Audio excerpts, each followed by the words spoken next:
இது ஒரு தெய்வீக சபை, கண்ணன் தர்பார் அல்லவா? கேட்பதும் குரல் கொடுக்கின்ற கண்ணன் இங்கே அமர்ந்திருக்கின்றாய். என் முன்னாலே ஈசன் இருக்கிறார். ஈசன் அவர்களே, என் முன்னாலே ஈசன் இருக்கிறார், சிவ கடாட்சம் இருக்கிறார், அவர் அன்பு மனைவியார் இருக்கிறார்கள், பாரிவேந்தர் இருக்கிறார், என் பெயர் கொண்ட அந்த வள்ளியன் நாயகன் சண்முகம் இருக்கிறார், வல்லகன் கொல்லுப்பேரன் என்று சொல்லக்கூடிய அண்ணாச்சி இருக்கிறார்கள், கூடவே ஆழியா இருக்கிறார்கள், எல்லோரும் நன்றாக வாழ வேண்டும் என்று சொல்லுகின்ற ராஜகுமார் இருக்கிறார்கள். இதை விட பெரிய சபை வேண்டுமா?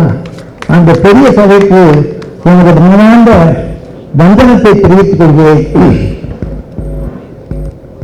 விஸ்வநாதன் கண்டுகொண்ட வங்க கீதம் நாட்டு பண்ணாக மலை மீது ஒலிக்கின்ற கீதம். எங்கும் பாடாத நாளில்லை இவர் அன்பு, தேடி மகிழாத ஆளில்லை அவரிலே. மணி ஒலித்து எப்போதும் அம்மா மணிகளை தான் கூடுவார். மணி ஒலித்து மனையாலே அழைக்கின்ற பொழுதெல்லாம் மேலும் கலைகள் தாவி மகிழும் அன்பில் இல்லையாய். அனுபவத்து நிற்கின்றோம் அன்னார் அஞ்சலி செலுத்த இனி ஒரு தமிழனை உயர்த்தும் கடத்தனை பார்ப்போமா?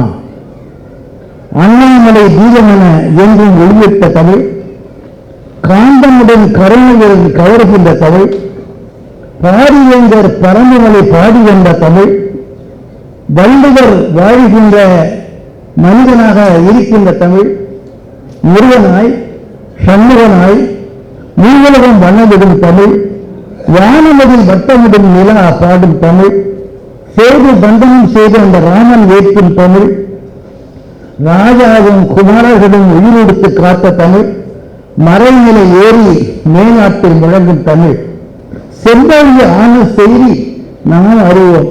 ஒரு சின்ன செய்தி சொல்றேன், அனைவரும் தெரிந்து மீண்டும் சொல்வது எனக்கு மகிழ்ச்சி. செம்மொழி தமிழ் செம்மொழிய ஆன செய்தி நாம் அறிவோம், உலக அறிவுதான். அதாவது செம்மொழி குழு ஒன்று இருக்கிறது.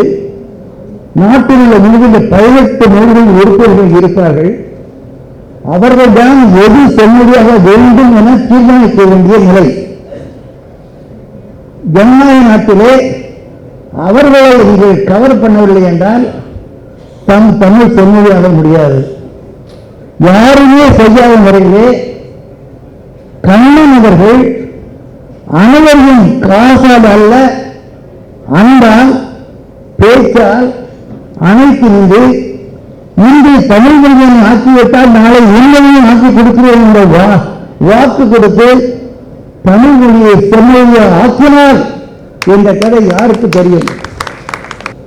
தமிழக புலவர் குழுவில் இயக்குநராய் அனைவரையும் அனைத்து நின்று ஆட்சி செய்த வழியில் நாங்கள் தொடர்வோம்.